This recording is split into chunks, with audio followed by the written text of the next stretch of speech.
الحمد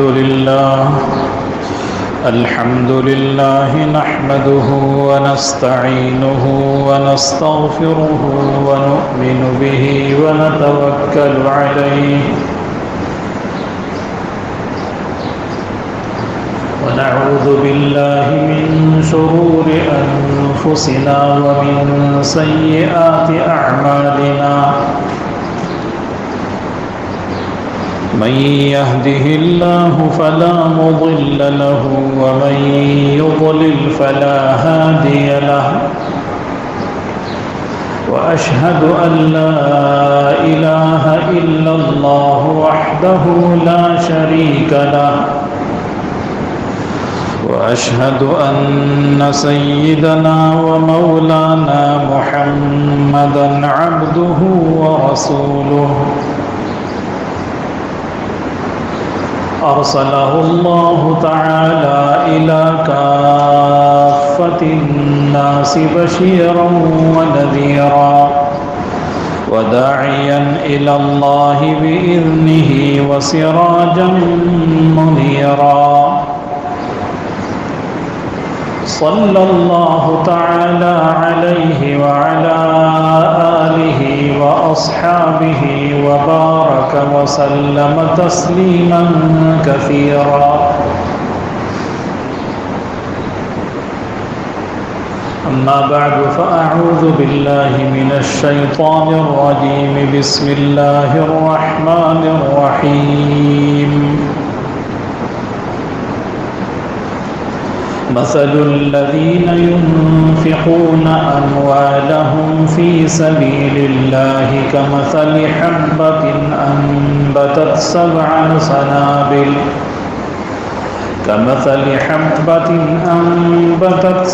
سنابل في كل سنبلة 100 حبة والله يضاعف لمن يشاء والله واسع عليم. وقال رسول الله صلى الله تعالى عليه وسلم بني الإسلام على 5: شهادة أن لا إله إلا الله وأن محمد رسول الله وإقام الصلاة وإيتاء الزكاة وصوم رمضان وحج البيت إن استطاع إليه سبيلا أو كما قال رسول الله صلى الله تعالى عليه وسلم.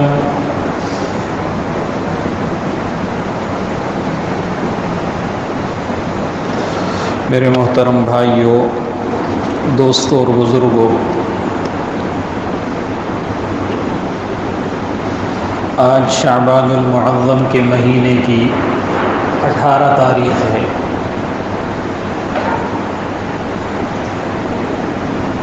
اور انشاءاللہ تعالی 12 یا 13 دن کے بعد رمضان المبارک کا بابرکت مہینہ شروع ہو جائے گا.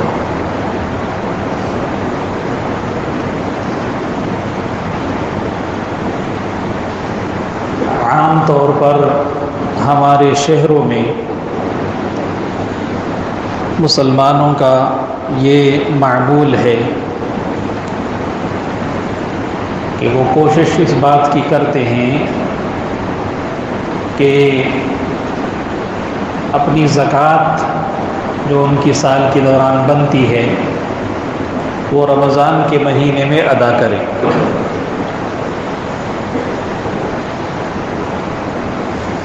ہم اس بات کی بھی بار بار وضاحت کرتے ہیں کہ رمضان روزوں کا مہینہ ہے، رمضان زکوٰۃ کا مہینہ نہیں ہے، بلکہ زکوٰۃ کا کوئی مہینہ ہے ہی نہیں. ہر شخص کا زکوٰۃ کا مہینہ اور زکوٰۃ کی تاریخ الگ ہوتی ہے. جو شخص چاند کی جس تاریخ کو صاحب نصاب بن جاتا ہے اگلے سال اس تاریخ کو اس کو زکوٰۃ کا حساب کرنا لازم ہو جاتا ہے، جو زکوٰۃ بنتی ہے وہ ادا کرنا ضروری ہو جاتا ہے. مثال کے طور پر ایک آدمی یکم محرم کو صاحب نصاب بنا تو اگلے سال یکم محرم کو اس کو اپنے مال کا حساب کرنا ہے کہ میرے ذمے کتنی زکوٰۃ لازم ہے۔ کوئی ربیع الاول میں صاحب نصاب بنا تو وہ ربیع الاول میں حساب کرے، کوئی رجب میں صاحب نصاب بنا تو وہ رجب میں کرے۔ رمضان المبارک میں جو لوگ زکوٰۃ ادا کرتے ہیں اس کی بنیادی طور پر دو وجہ ہوتی ہے۔ پہلی وجہ یہ کہ کون شخص کب صاحب نصاب بنا اس کو معلوم ہی نہیں ہے، اس کو پتہ ہی نہیں میں کب صاحب نصاب بنا تھا۔ چاند کی تاریخ کا کسی کو پتہ ہی نہیں ہوتا۔ چاند کی تاریخ کو، ہجری تاریخ کو ہمارے ملک میں اللہ تعالیٰ قائم و دائم رکھے، مدارس نے سنبھال رکھا ہے۔ مدارس کا حساب کتاب، مدارس کی تعلیم کی ابتدا، مدارس کی تعلیم کے انتہا، مدارس کی تعطیلات سب چاند کے حساب سے چلتی ہیں۔ ورنہ ہمارے ملک میں اگر مدارس کا سلسلہ اللہ تعالیٰ اس کو قائم و دائم رکھے نہ ہو تو کسی کو چاند کی تاریخ کا پتہ ہی نہ چلے،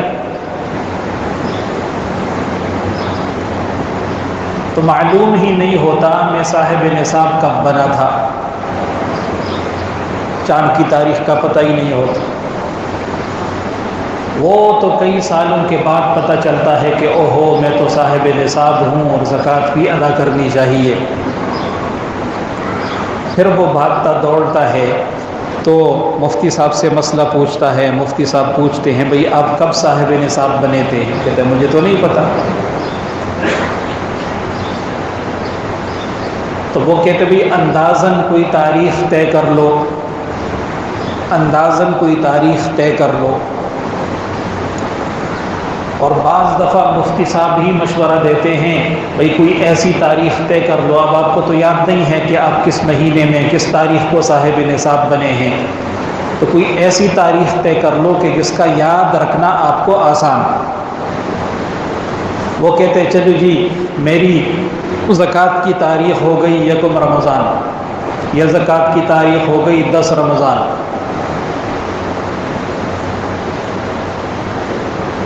ایک تو یہ وجہ ہوتی ہے، دوسری وجہ یہ ہوتی ہے کہ مسلمان یہ سمجھتے ہیں کہ رمضان المبارک کے مہینے میں اللہ تعالیٰ کے ہاں نیکیوں کا اجر بڑھا دیا جاتا ہے، فرائض کا اجر بڑھایا جاتا ہے، نفلوں کا اجر بڑھایا جاتا ہے۔ تو اگر ہماری زکوٰۃ رمضان میں ادا ہو تو انشاءاللہ اس کا ہمیں زیادہ اجر ملے گا۔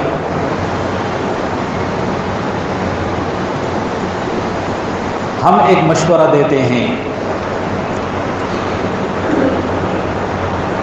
کہ دیکھیے اللہ کا قرض اپنے ذمے مت رہنے دیجیے۔ جس طرح کوشش کرتے ہیں کہ کسی بندے کا قرض میرے ذمے نہ ہو، کیا پتہ کب میری آنکھ بند ہو جائے اور میں وہ قرض ادا کیے بغیر دنیا سے چلا جاؤں، اور کیا پتہ میرے بعد میرے ورثاء اس قرضے کو ادا کرنے کی کوشش کرتے ہیں یا نہیں کرتے، میں پکڑا جاؤں گا۔ اسی طرح اللہ کا قرض بھی اپنے ذمے نہیں رہنا چاہیے، نہ نماز کی صورت میں، نہ روزوں کی صورت میں، نہ زکوٰۃ کی صورت میں، نہ سجدہ تلاوت کی صورت میں، نہ کسی اور کی حق تلفی کی صورت میں۔ پچھلا حساب سارا صاف ستھرا ہو۔ آپ کے ذمے زکوٰۃ کتنی ہے؟ الحمدللہ میرے ذمے کوئی زکوٰۃ نہیں، میں سب ادا کر چکا ہوں۔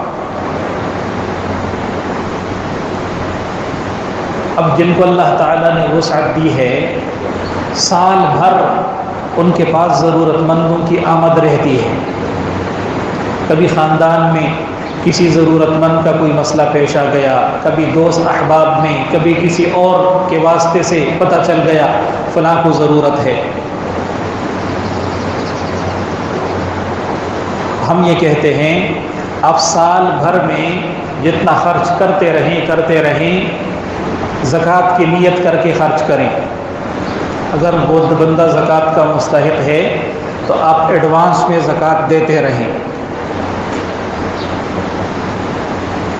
مثال کے طور پر یکم رمضان کو آپ کا زکوٰۃ کا سال پورا ہو رہا ہے اور گزشتہ سال کے دوران رمضان کے بعد سے آپ دیتے آ رہے ہیں، لکھتے جا رہے ہیں، اور فرض کیجئے یہ پتہ چلا کہ میں 50,000 زکوٰۃ دے چکا ہوں۔ اب جب رمضان آیا اور اپنے مال کا حساب کیا، پتہ چلا میری زکوٰۃ تو 40,000 ہی بنتی ہے، تو 40,000 بغیر کسی اضافی بوجھ کے ادا بھی ہو گئی، آگے جو 10,000 ہے وہ اگلے سال کے ایڈوانس میں بھی چلی گئی۔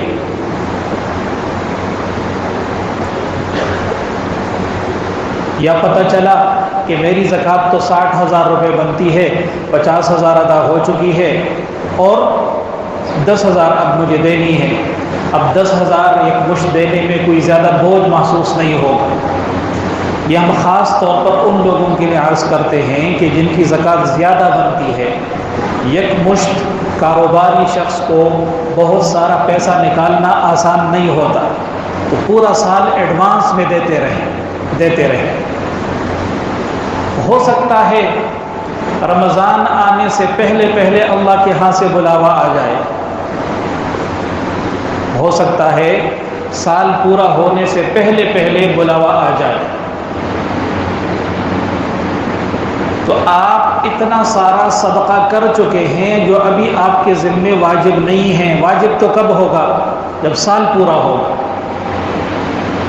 تو آپ کے اعمال نامہ میں کتنے سارے حسنات کا، کتنی ساری نیکیوں کا اندراج ہو جائے گا۔ تو ایڈوانس زکوٰۃ ادا کرنے میں فائدہ ہی فائدہ ہے، اس میں نقصان کوئی نہیں۔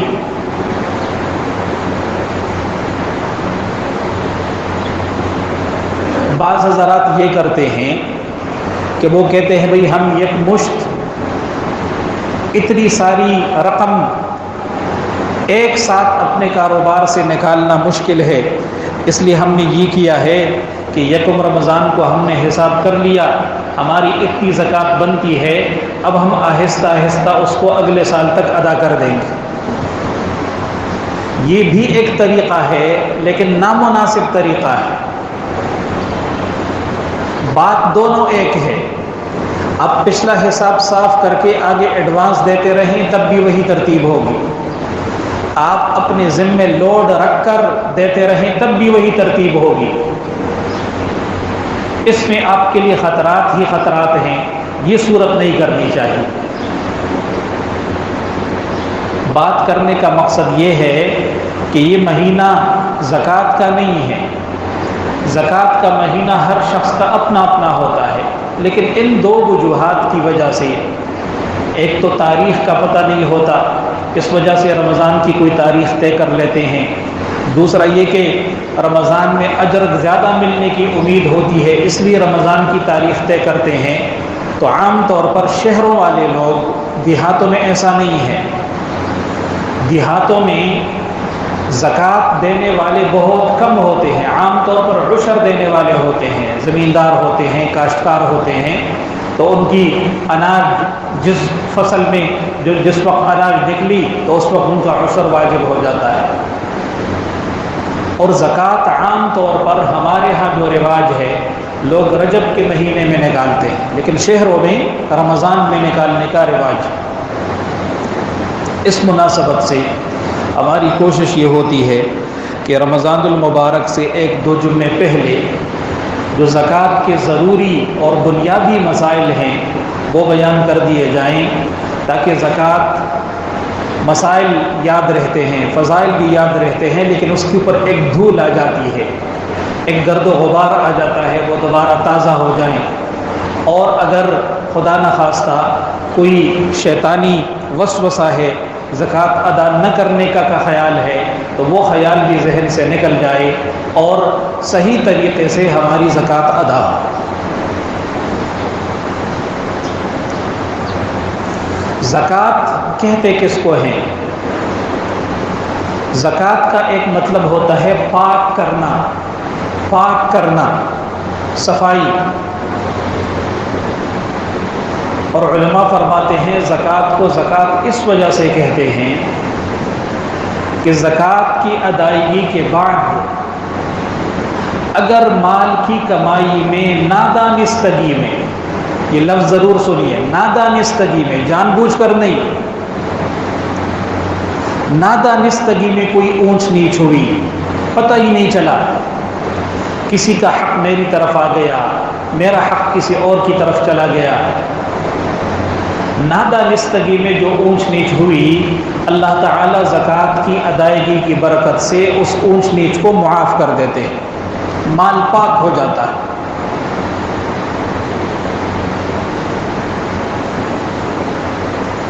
اور زکوٰۃ کا ایک مطلب ہوتا ہے بڑھنا، ترقی کرنا۔ تو چونکہ اللہ رب العزت کا وعدہ ہے یمحق اللہ الربا ویربی الصدقات، اللہ تعالیٰ صدقات کی برکت سے مال میں اضافہ کرتے ہیں، مال بڑھتا ہے، اس وجہ سے اس کو زکوٰۃ کہتے ہیں۔ زکوٰۃ، عشر دو الگ الگ چیزیں ہیں، زکوٰۃ اور عشر دو الگ الگ چیزیں ہیں۔ زکوٰۃ کا تعلق ہوتا ہے چار چیزوں کے ساتھ، چار چیزیں ان کے ساتھ زکوٰۃ کا تعلق ہوتا ہے: سونا، چاندی، نقد پیسہ اور مال تجارت۔ عشر کا تعلق زمین کی پیداوار کے ساتھ ہوتا ہے، زمین سے جو بھی نکلا، کم نکلا زیادہ نکلا، اناج کی شکل میں نکلا، پھل کی شکل میں نکلا، سبزی کی شکل میں نکلا، جتنی پیداوار ہوئی، اگر آسمانی پانی سے اس کو سیراب کیا جا رہا ہے، کوئی ٹیوب ویل وغیرہ نہیں ہے، بارش کے پانی سے یا جو قدرتی ندی نالے ہیں ان کے پانیوں سے سیراب کیا جا رہا ہے، تو ہر 10واں حصہ، اس کا 10واں حصہ، یعنی اگر 10 کلو ہے تو 9 کلو اپنے لیے رکھنا ہے، 1 کلو اللہ کی راہ میں دینا ہے۔ اور اگر اس کے لیے کوئی ٹیوب ویل وغیرہ کھود دیا ہے، کوئی خرچہ کر کے پانی دیا جا رہا ہے، تو پھر 20واں حصہ ہوتا ہے، اس کا 20واں حصہ، 19 حصے اپنے اور 20واں اللہ کی راہ میں۔ تو زکوٰۃ الگ چیز ہے، عشر الگ چیز ہے۔ زکوٰۃ یہ اسلام کے بنیادی ارکان میں سے ہے۔ نبی کریم صلی اللہ تعالی علیہ وسلم نے ارشاد فرمایا، اسلام کی بنیاد 5 چیزوں پر ہے، 5 چیزیں اسلام کی بنیاد ہیں، اگر ان چیزوں میں سے کوئی ایک چیز نہ ہو تو گویا بنیاد ہی ہٹ گئی۔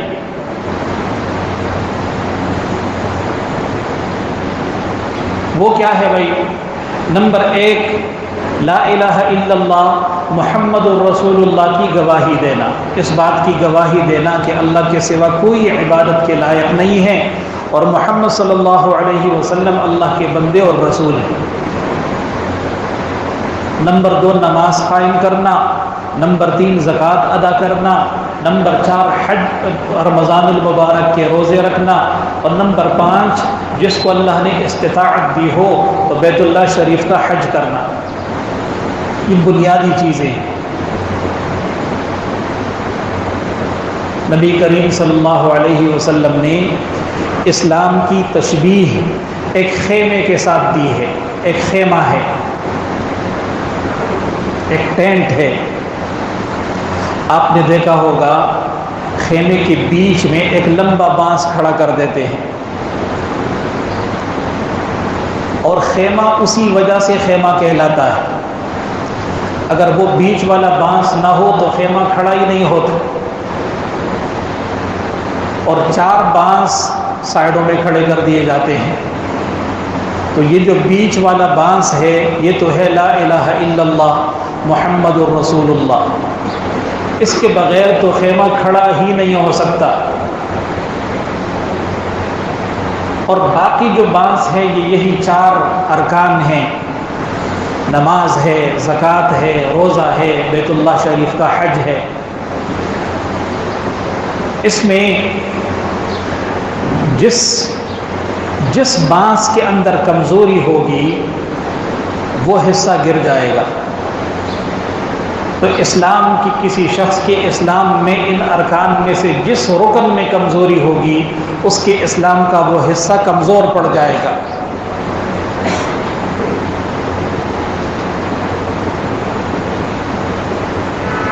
تو زکوٰۃ بنیادی ارکان اسلام میں سے ہے، اگر کوئی اس کا انکار کرے تو وہ مسلمان نہیں رہے گا۔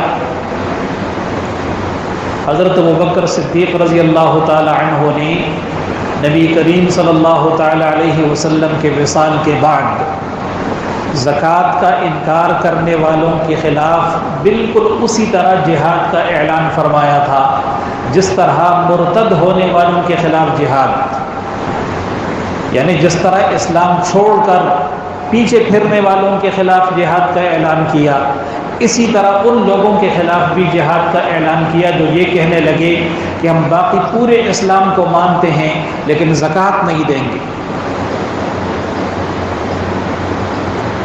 اس لیے اس کا منکر مسلمان نہیں رہتا۔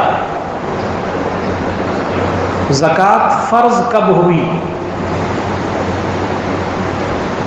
اکثر علماء کا کہنا یہ ہے کہ زکوٰۃ فرض تو مکہ مکرمہ میں ہوئی، اس لیے کہ مکی صورتوں میں جیسے سورہ مزمل ہے، سورہ مزمل میں واقیموا الصلاۃ وآتوا الزکاۃ، یا اسی طرح سورہ حج میں اقیموا الصلاۃ وآتوا الزکاۃ اس کا ذکر ہے۔ تو فرضیت تو مکہ مکرمہ میں تھی، اپنے مال میں سے اللہ کی راہ میں خرچ کرو۔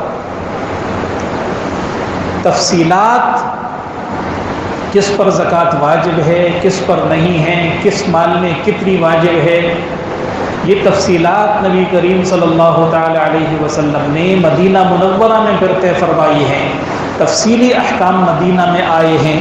ویسے زکوٰۃ کی فرضیت کا حکم مکہ مکرمہ میں آ چکا تھا۔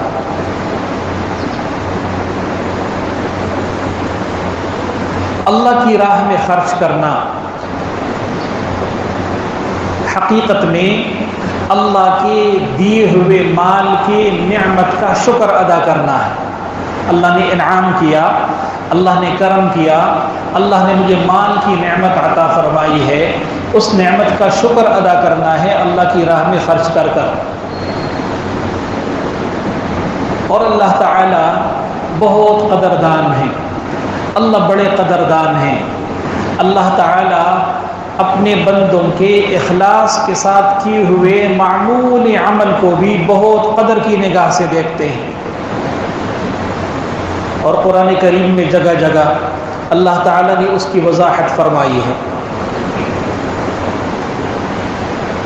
اللہ فرماتے ہیں کہ ان لوگوں کی مثال جو اللہ کی راہ میں اپنا مال خرچ کرتے ہیں، ان کی مثال ایسے ہے کمثل حبۃ، جیسے ایک دانہ ہے کسی بھی اناج کا،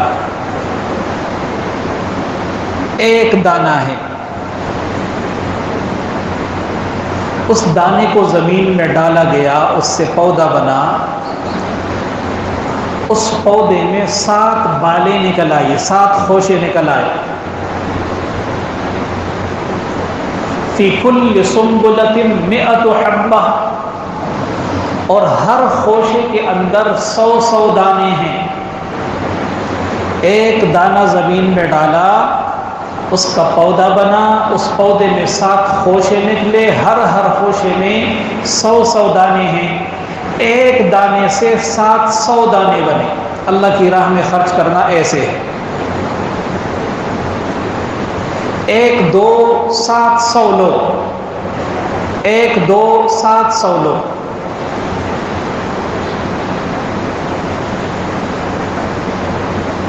اور فرمائیں یہ آخری حد نہیں ہے، یہ 700 آخری حد نہیں ہے۔ واللہ یضاعف لمن یشاء، اللہ جس کے لیے چاہتے ہیں اور بڑھاتے ہیں اور بڑھاتے ہیں۔ کیوں؟ واللہ واسع، اللہ کے پاس بڑی وسعت ہے، اللہ کے پاس کمی کوئی نہیں۔ کس بنیاد پر اللہ بڑھاتے ہیں؟ اور میں علیم، اللہ علم والے ہیں، اللہ جانتے ہیں خرچ کرنے والے نے کن حالات میں، کس نیت کے ساتھ، کس خلوص کے ساتھ میرے نام پہ دیا ہے، اس حساب سے اللہ اس کا اجر بڑھاتے ہیں۔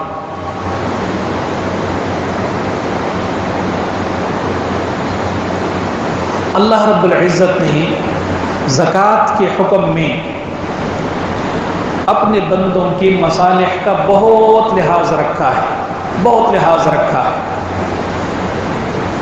اللہ تعالیٰ نے یہ نہیں فرمایا کہ روز تم جتنا کماتے ہو اس میں سے اتنا دو،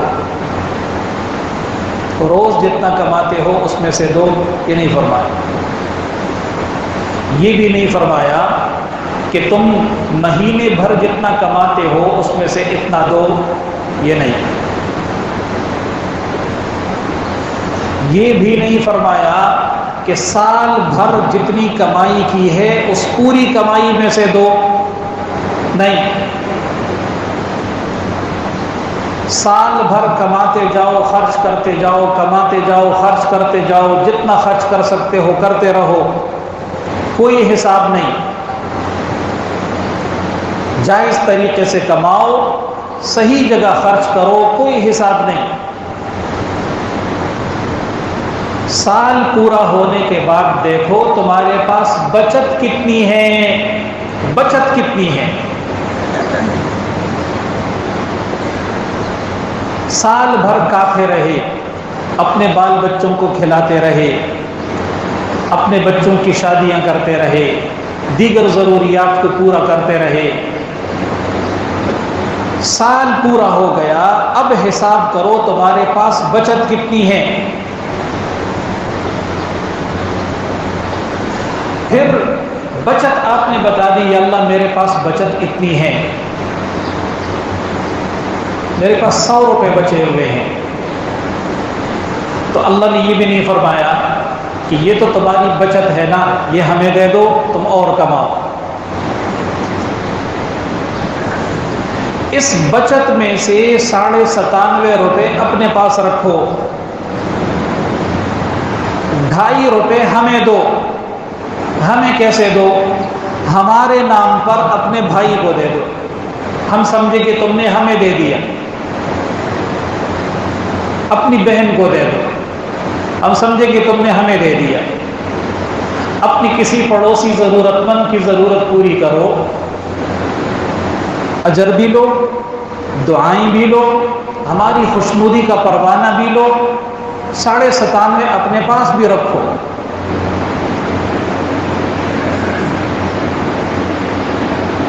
اتنا حکیمانہ نظام ہے یہ، اتنا حکیمانہ نظام ہے۔ بڑے خوش نصیب ہیں وہ لوگ جن کو اللہ نے مال عطا فرمایا اور وہ اپنے مال میں اللہ کے حقوق کا لحاظ کرنے والے ہیں، بڑے خوش نصیب ہیں۔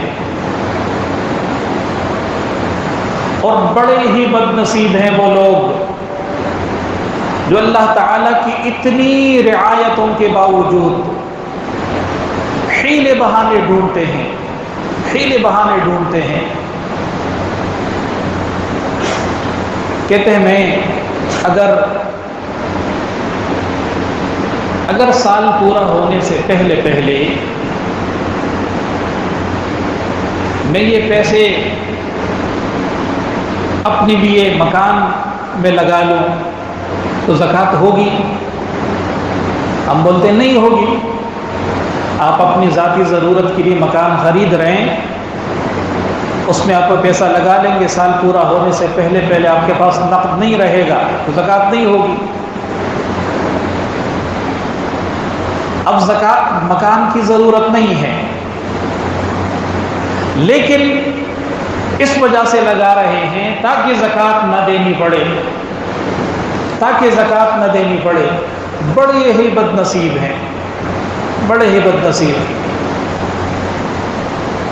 یہ جو 2.5 روپیہ دیا جا رہا ہے اللہ کے ہاں اس کی بڑی قدر ہے۔ اس لیے میرے محترم بھائیوں، زکوٰۃ کے مسائل کو اچھی طرح سیکھ لیجیے، اچھی طرح سمجھ لیجیے، اور اپنے دل کی خوشی کے ساتھ خالص اللہ کی رضامندی کا جذبہ لے کر یہ عظیم عمل انجام دیجیے۔ اللہ تعالی ہم سب کے لیے اس کو آسان بنائے، اللہ تعالی ہمیں اخلاص والا جذبہ نصیب فرمائے، اللہ تعالی نفس و شیطان کی شرارتوں سے ہمیں محفوظ فرمائے، اللہ تعالی خیریت، عافیت اور تندرستی کے ساتھ رمضان المبارک کا بابرکت مہینہ ہمیں نصیب فرمائے، اللہ تعالی گرمی کی اس شدت کو کم فرمائے، اللہ تعالی ہمیں عافیت والی زندگی نصیب فرمائے۔ وآخر دعوانا الحمد للہ رب العالمین۔